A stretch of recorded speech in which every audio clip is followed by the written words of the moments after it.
Thank you for being here again today. And thank you, Anne and Leon and all, for your gracious hosting.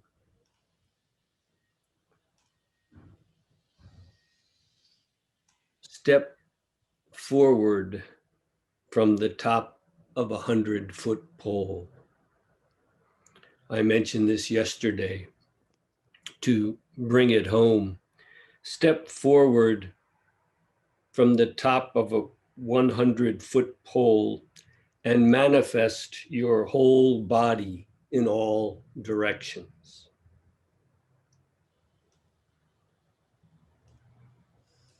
This well sums up what Zen practice is. To, first of all, ascend, go up, step by step, the pole of practice. And when we have gotten to the top, when there is no further to go, there is not one bit of dust. Even to say it's clear is a step away. There is, in a marvelous way, not one thing here. Then it says, step forward, leap off from there. And well, manifest your whole body in all directions. Maybe even better to say, then your whole body is all directions. This final step, so to speak, is essential in Zen. Let us see what exactly that is. To practice properly, to perfect the paramitas, as it said, the different ways of practicing in this life. To hone and perfect our practice, the physical posture, the breath,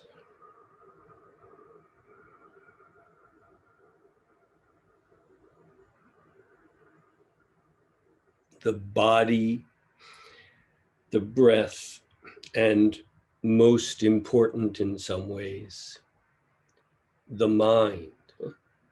The mind. To perfect our practice. And when the time is ripe, if the practice is correct, is proper, we can't help but leap from there. When the time is right, when the time is ripe.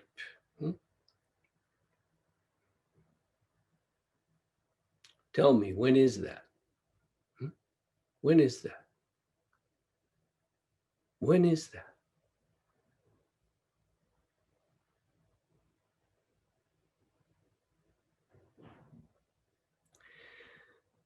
The other day I was speaking with Louis, my dear Dharma friend from Montreal, and he mentioned the idea of pole vaulting. In French, Louis, I think you're there. What is it? Sous à la perche? Yes, saut à la perche. And in Spanish, just in case, Sergio, you're there, huh? Saldo con pertigo? Something like that. Leon, I got it? Say it again, Jeff. Saldo con pertigo, pole vaulting. You know what? You run with a pole. It's an Olympic sport. Pertiga. Pertiga. Thank you. Pardon my Spanish, Mexican lack thereof. just want to make sure everyone understands what I'm talking about. Yes, we're talking about the Olympics. There's a sport called pole vaulting where you run with a long pole, put it into the pole box, and then using that pole, you've developed a great deal of kinetic physical energy, running as fast as you can. Then you put the pole into the box. You can think of it just as a hole in the ground. And then the pole bends and takes you up, all the way up. And there's another pole there where you need to leap over it. This is called pole vaulting. But as Louis well mentioned, when you get to the top, you have to let go. You have to release the pole in order to complete the leap. You need the pole of practice. Absolutely. Master those practices. Master them to the point where they become completely unnecessary and you must let go so that you can complete the practice. This is a sublime modern illustration of what it is to step forward from the top of a 100-foot pole. Thank you, Louis.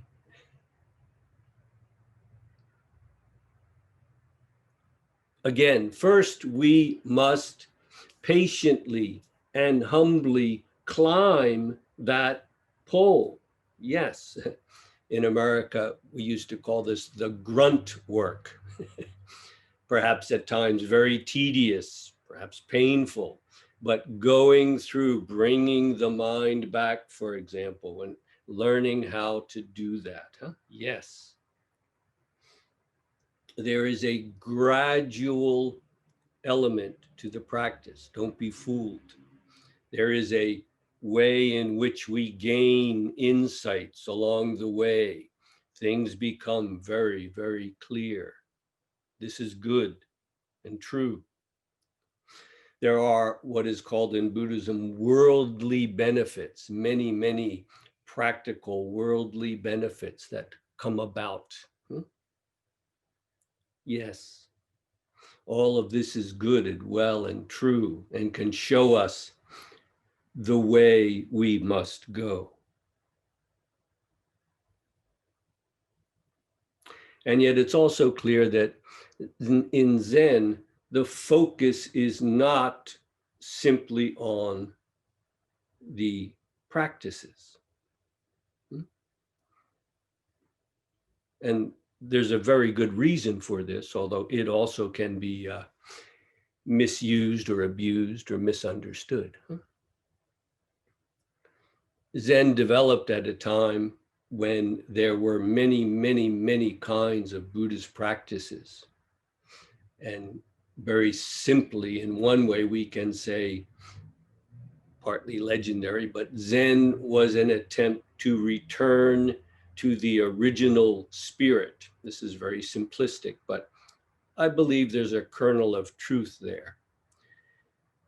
Zen was one attempt in Buddhism to return to the core of Buddhism. Very simply, we can speak of that core of Buddhism as nirvana or nibbana, the flame of self-delusion extinguished, the flame gone out,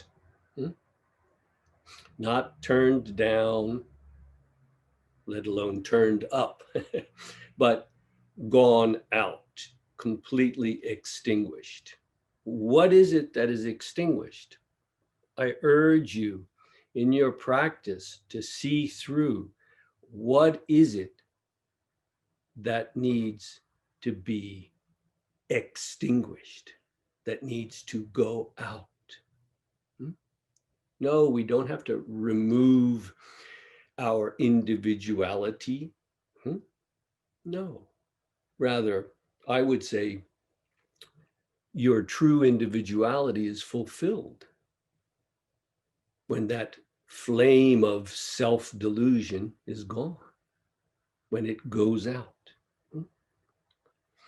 And as made clear in the early Buddhist suttas, when the flame goes out, if we try to figure it out, where did it go?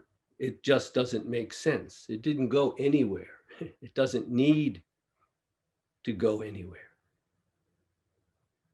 It's gone. And we have to confirm that in our bones. It is gone. To try to figure out where it went, as it said, which direction it went. It didn't go in any direction. That's what the seeking self is constantly trying to do, to find out. Give me a compass. Tell me which direction to go. Where is the direction to here? Where is the direction to being here without self? Which way you gonna go?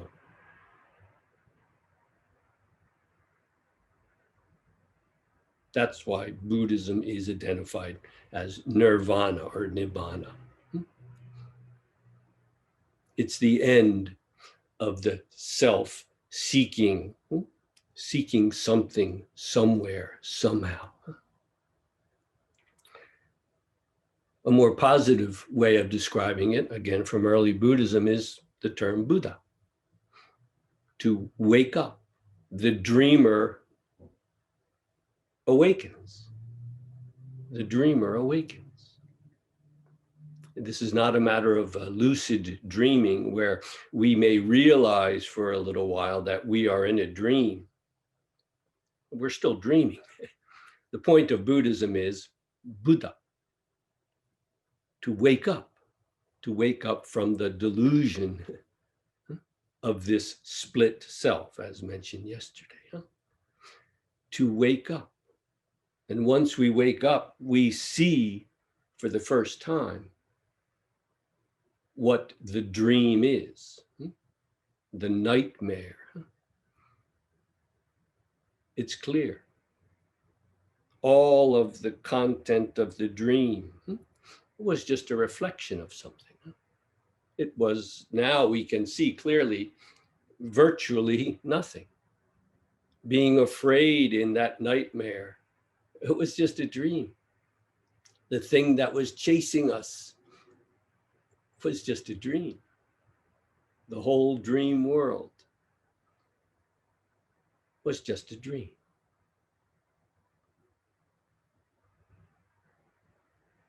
And what's the difference now? The only difference now is the dreamer is now awake. We don't go to another world. We don't need to go to another world. We just have to stop running toward or away from things and come home to this. That's, in a sense, what waking up really is. Not from the dream state, but waking up from the delusion that the self creates in being split. To wake up. This is a fundamental, as is the flame extinguished. These are fundamental ways of expressing the basic teaching of Buddhism. I urge you to make this clear in your own practice, in your own bones.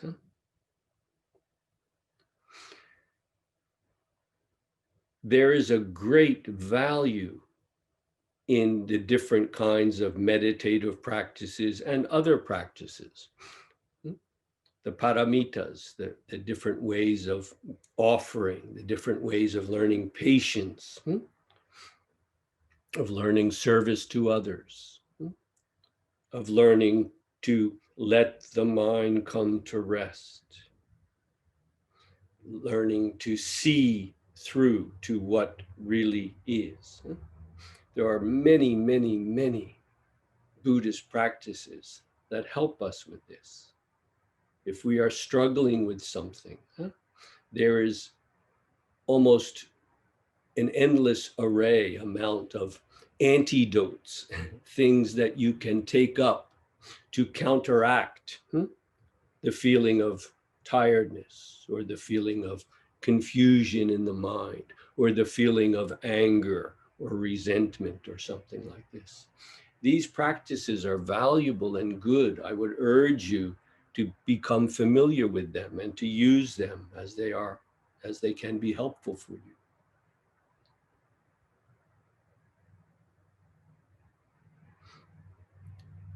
It can be a danger. One of the dangers of Zen practice is and I know I speak from experience because I did it for years, you tend to ignore all those other worldly benefits, so to speak, and simply go for this awakening thing. Perhaps in the back of our minds is, well, if I do that, then all the other stuff will go away anyway, or I'll see it's not really real, so it doesn't matter. This can be a dangerous escape from what really needs to be looked at and seen through. In the same way, it can be an escape to endlessly play with all of those different techniques, to turn Buddhism into a world of techniques, one for this and one for that. Those techniques have their place to help us see who and what we really are. Those techniques are not wrong. When Zen tends to, I wouldn't say make light of them, but try to speak directly to that which is prior to mind arising. There's a great strength there. There's a great value. This is the benefit, the greatness of Zen in a sense.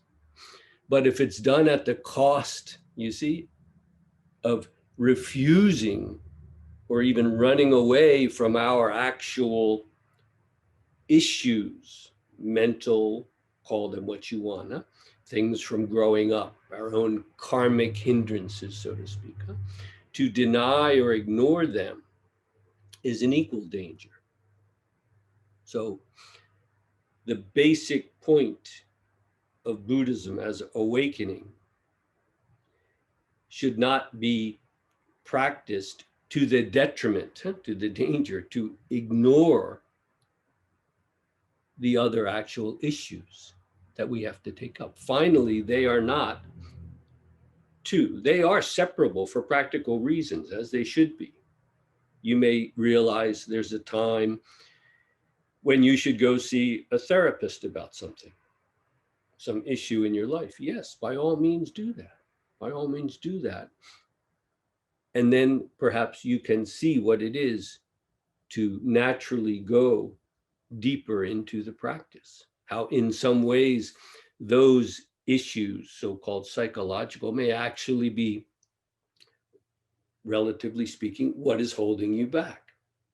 They can't really hold you back, but they can make it very, very frustrating, very, very difficult, very, very painful to practice.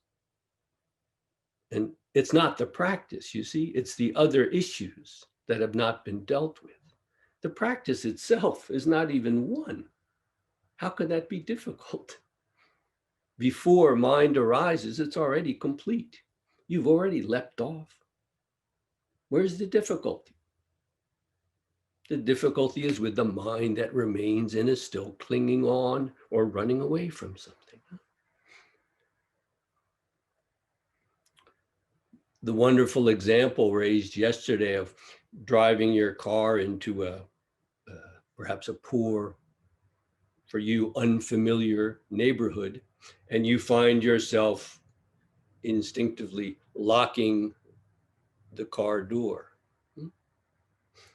This is a precious opportunity to see to see what is going on. What is this pattern in our mind? What is it really telling us? Are we really seeing the situation? It can be a valuable practice in mindfulness, and it can also be a complete opening. When you go to do that, ooh, strange looking neighborhood. Look, someone approaching me, huh? As Marty mentioned yesterday, maybe of a different color. I think I'll lock the door, roll up the window and lock the door. This is an opportunity to see. What are you locking out? Huh? What are you trying to protect yourself from? What are you locking out? Yes, this can be a valuable practice on many different levels. Huh?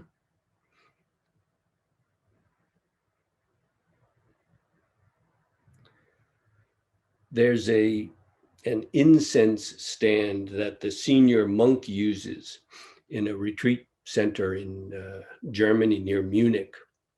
Tannenhof, it's called. We've been there for many wonderful retreats. And as far as I know, usually this incense box, it's where the senior monk in the monastery would have his wooden clappers, and also a place where he would have, there's a drawer with incense, and used to be matches. Now there's a lighter, and they light the incense, and there's a stand. You put the incense in. And in olden days, of course, that was how they measured the time of a sitting. Now they actually use a clock, but still that incense stand is used. It's a kind of a symbol of the authority of the senior monk. Often after he lights the incense, hits the wooden clappers, rings the bell, starts the zazen, he will then get up, take a stick, the keisaku, or in Soto Zen, well, in Rinzai we call it keisaku, or kyosaku in Soto. And he will go around and he will hit people who may be falling asleep or not focusing enough. He will hit them with a stick in a ceremonial way. They bow to each other before and after, but he will hit them. I mention this because usually there's nothing written on this incense box, but in the one at the Tannenhof outside of Munich, Germany, it actually has 3 Chinese characters written on it, which says, seeking itself is going astray. Seeking already astray. To seek itself is to go astray. A very basic Chinese Zen teaching. Huh? Do you see what it really says? This is the place where the senior monk gets up and goes around and hits people. Meanwhile, it says right in front of him, seeking itself is going astray.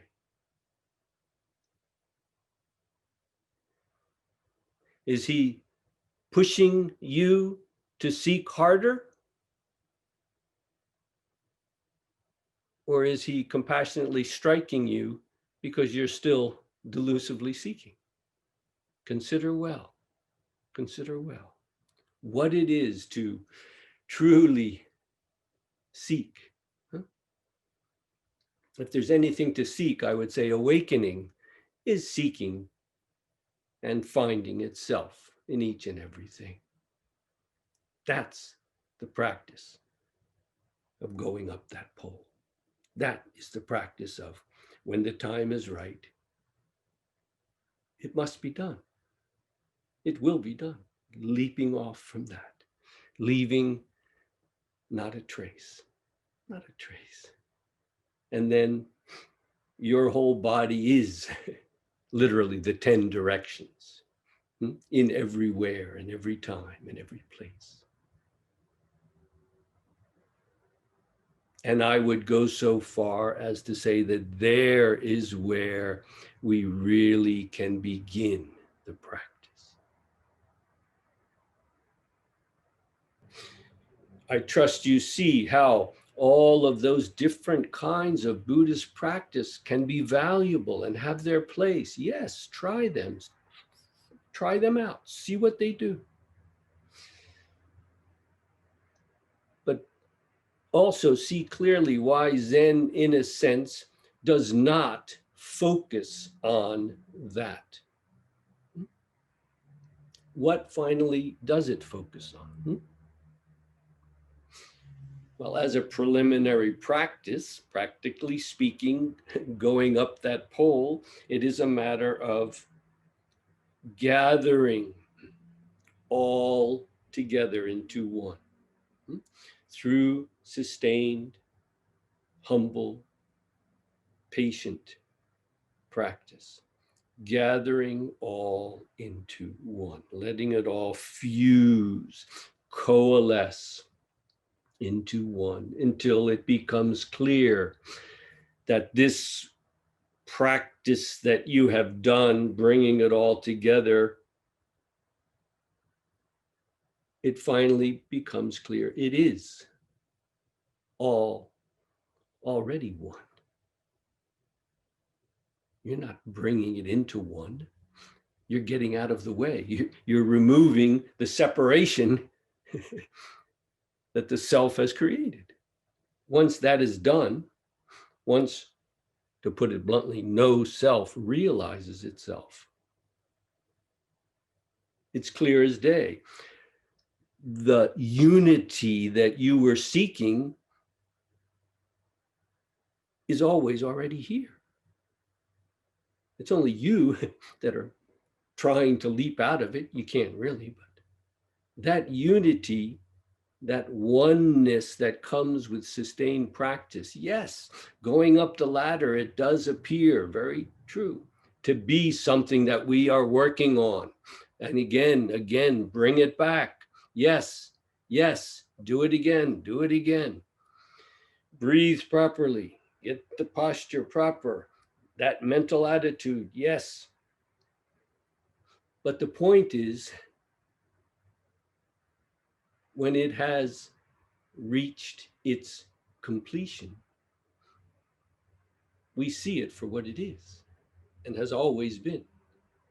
We're not trying to create some kind of special state. That itself is a symptom of the disease. What state do you need to create?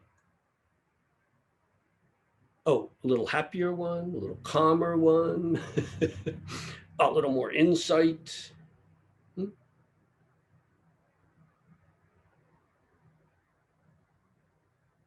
To see right here what this is. And you don't go running off seeking something again.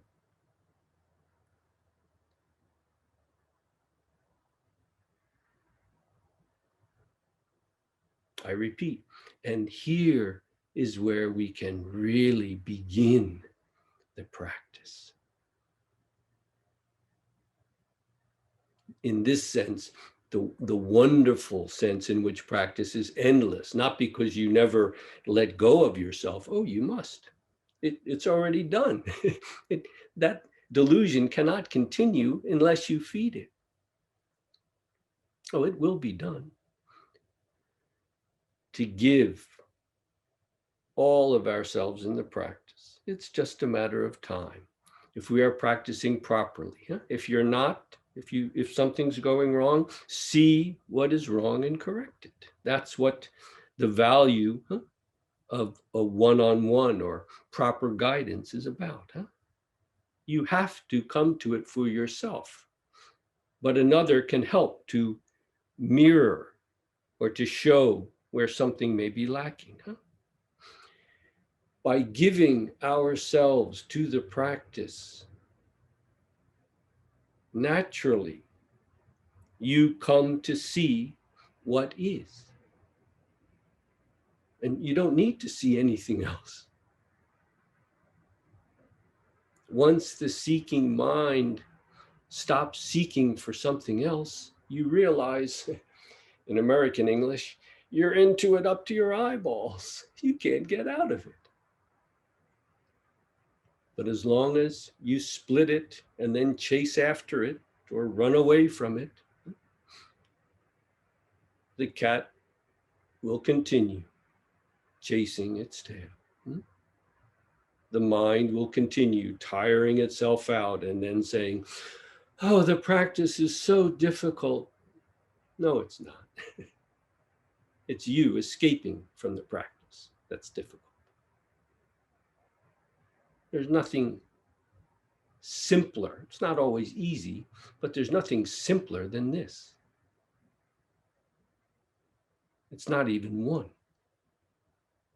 Again, to realize in yourself, in your own bones, not just in your head, the imperative, in other words, what must be done. There is no other alternative. This is what must be done. Imperative. It is inevitable. And when you really give yourself, it's irresistible. It's irresistible. There's nowhere else to go. There's nowhere else to go.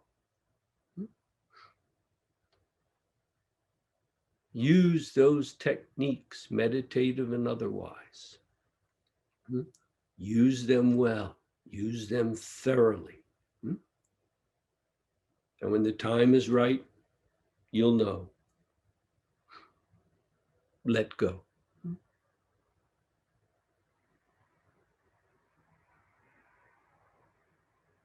You don't need to hold on to anything. You don't need to let go of one set of chains and pick up another one. It's not needed. You do have what you need.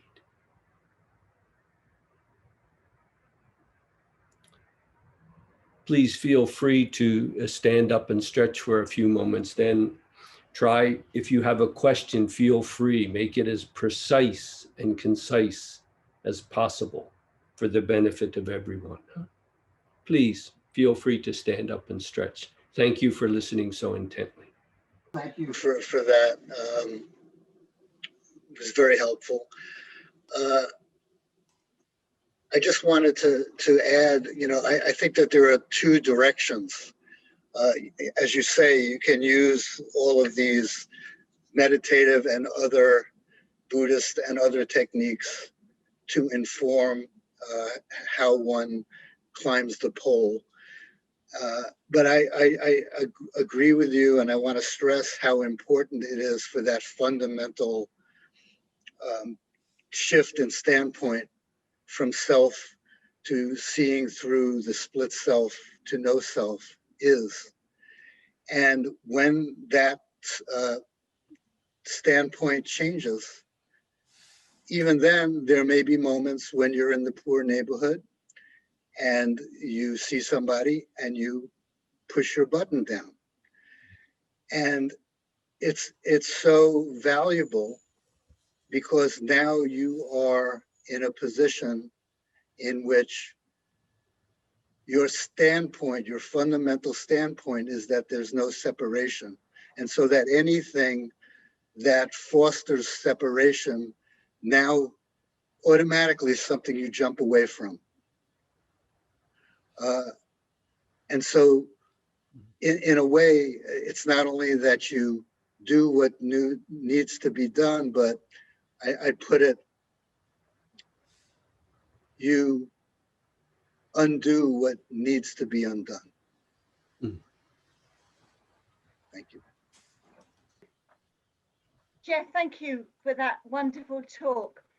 I wanted to ask you about love, and it relates to what you said at both the beginning and the end yesterday, beginning yesterday and ending today, about giving all of yourself to the practice.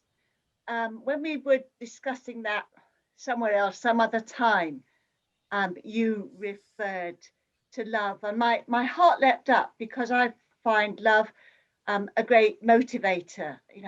I've been in love, I've given birth, I've failed at love, I've try to build community, and it's a great driver for me, and sometimes I find it easier to be motivated by love than some of the other stuff that actually seems quite abstract and paradoxical, but abstract and hard to get a handle on.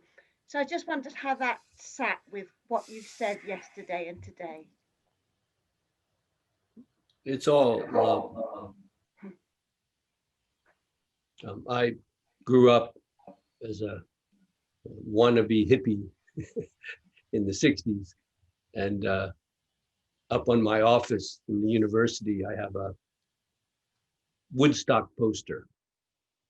From Woodstock, I was there when I was 15 years old. I think Tina, who's probably here somewhere, my sister in the Dharma, gave it to me. It was actually 25th anniversary poster, you know, the same one, but they made it for the 25th anniversary. For those of you who don't know, in 1969 in the summer, there was a huge festival, Woodstock. Jimi Hendrix, Janis Joplin, the big names were all there. But it was also a time where young people were trying to find themselves and dropping a lot of things and maybe also picking up a lot of things. But it was a very wonderful experience. But on that poster, it says 3 days of peace and love. And after about 40 or 50 years of Zen practice, once in a while, when I look at that poster, I say, you know, that sums it up pretty well, doesn't it? Peace and love, not just 3 days either. Peace and love. Yeah, a love not just as some sentiment, huh? Love to me means being without self. There's nothing abstract about that at all. You know what I mean? How can you love if you still hold on to yourself? Can you? But I agree, those Buddhist and Zenistic terms can sound abstract. But don't hesitate to get in there and see, to crack that nut and see what's really in there. Is it an abstraction? Is it? Perhaps this too is the work of love, Maggie. Do you want to say anything else? Thank you, Jeff. That's wonderful. That's enough. I believe I'm not the only authority here on love, so if anyone else would like to speak up, please feel free.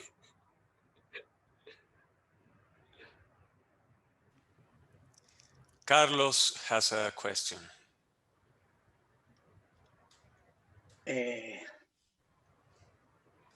Carlos, you sent me an email maybe about 2 years ago. Right? 1 year. 1 year? I wanted to be in your retreat, but Yeah. it was impossible. No. And this year we cannot because the COVID thing. It's good to see you at least online. Yes, yes. And here is also Christine that we talked together, remember? Please. Yeah, the question that I have really are two questions. In the same practice, when I am practicing, what I really want is to begin to reject all the thoughts that are coming up and try to enter in silence. And I can get that. Can I get there and stay there? But sometimes it seems that it has a little bit contradiction, because at the same time, the same teachings or even the psychologists, they are saying to you, do not avoid things. If you have some issues internally, you have to face them. So sometimes what happens to me is that I don't know if I have to continue to this silence because I can do that, or look to these issues. Yes. But when I look to these issues, it's like I am giving them full. I am putting like gasoline and they begin to burn. So I quit. I don't want it, That's kind of one thing.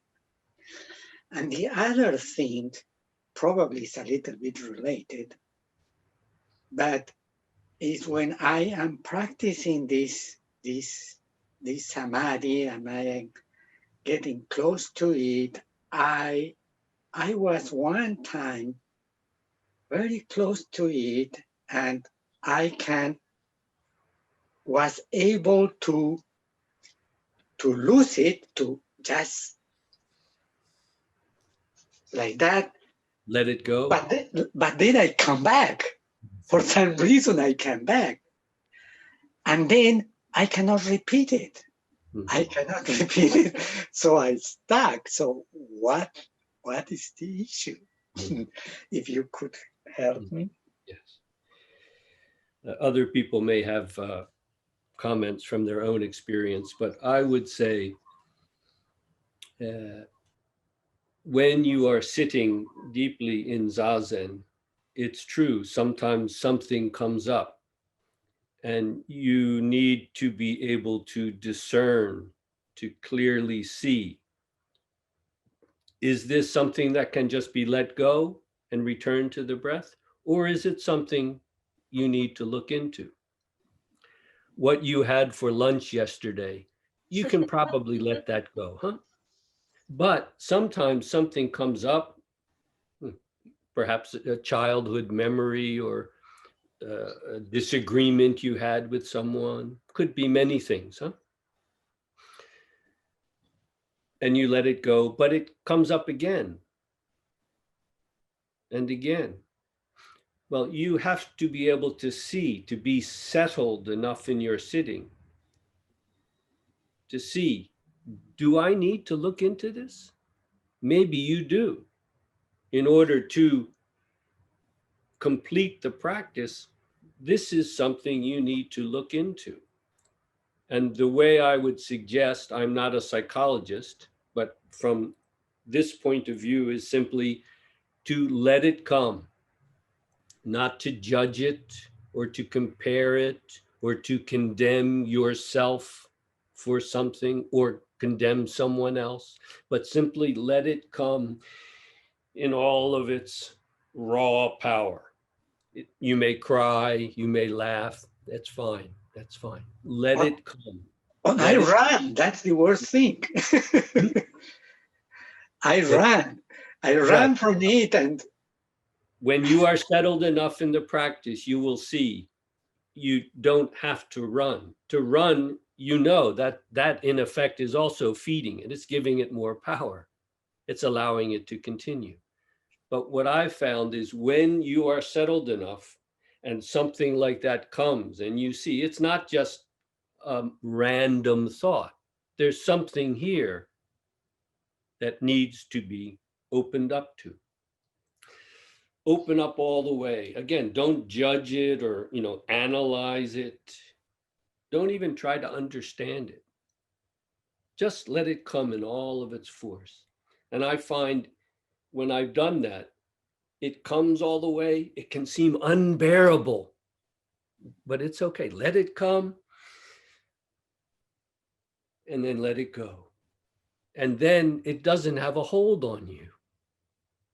It doesn't come back again, except as anything but a memory. It doesn't have the power anymore.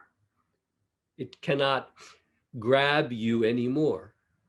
In effect, you have made peace with it.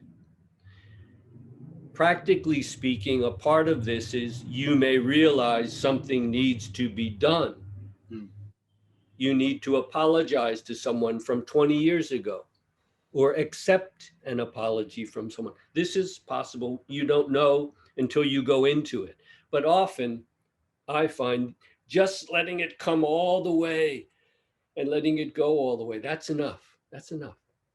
But practically speaking, something may also need to be done. And this becomes clear if you are settled in the practice, and then you do what needs to be done. If that person has already passed away, you can make contact with his children, for example. There's always something that can be done if it needs to be.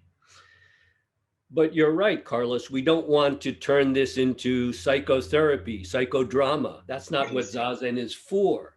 Mhm. But if something is there and it keeps coming up and it's, in a sense, preventing you from giving all of yourself, go ahead, open up to it, invite it in, embrace it.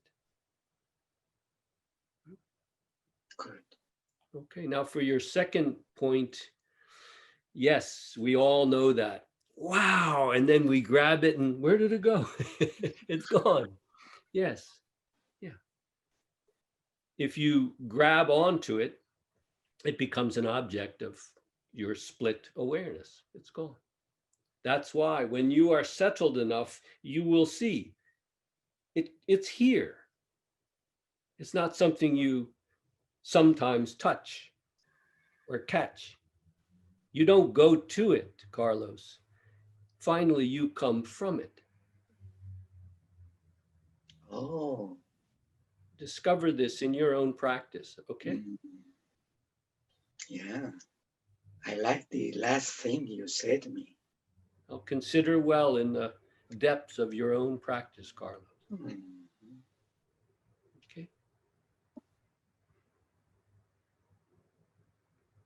Question. I just have a word I would like to share with Maggie. I think the Zen word for love is compassion. This is my translation. Jeff, I want to come back to something that you said yesterday, which is that death is under our feet. Could you develop that? It makes sense Yeah, to me, but I was talking about the self being split, okay? yeah, The self is, it doesn't have a split.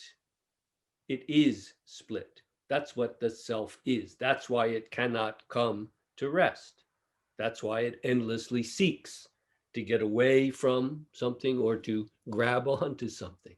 And it cannot come to rest because it is itself split. One simple way to see that in our actual life is, well, you're alive. But as long as you're alive, death is under your feet, isn't it? In other words, can you guarantee you will be alive in 5 minutes? Is this life you abstractly think of, is that something that actually exists and will continue? Will it? Can you guarantee you'll be alive in 5 minutes? of course not. I certainly hope you will live to be 120 like the Zen master Joshu, but I don't have such powers.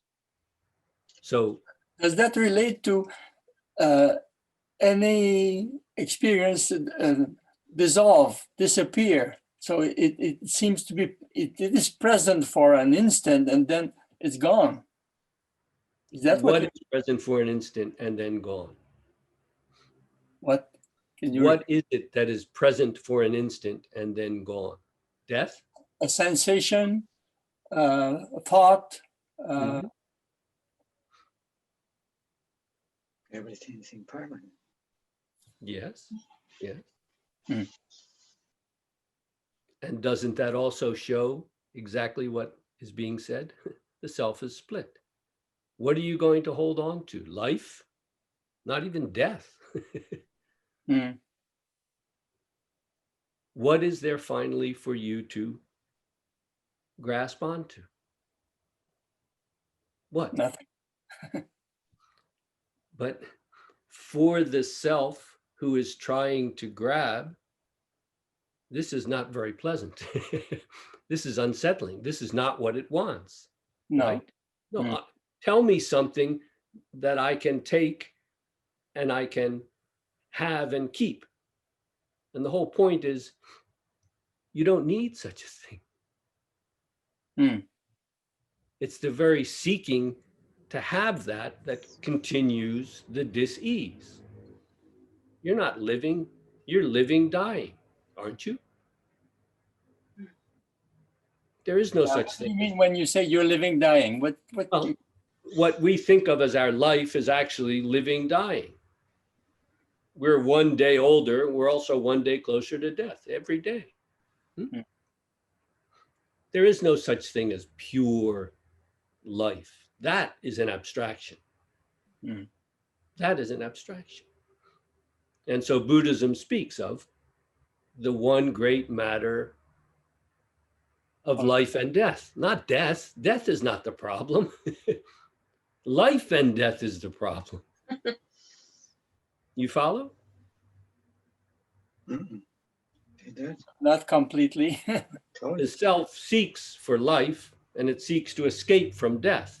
This is just one part of its being split. But can it do that? No.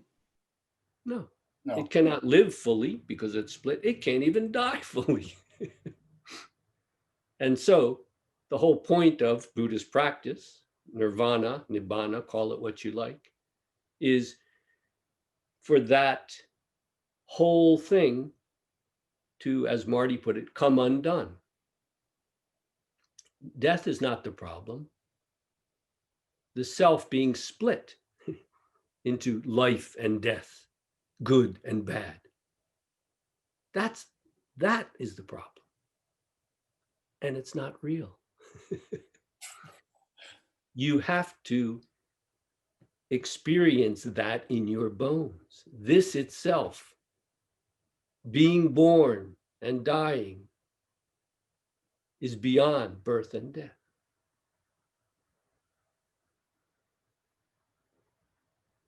Oh. Chew on it for a couple of months and then get back to me, okay? Okay. Thank you.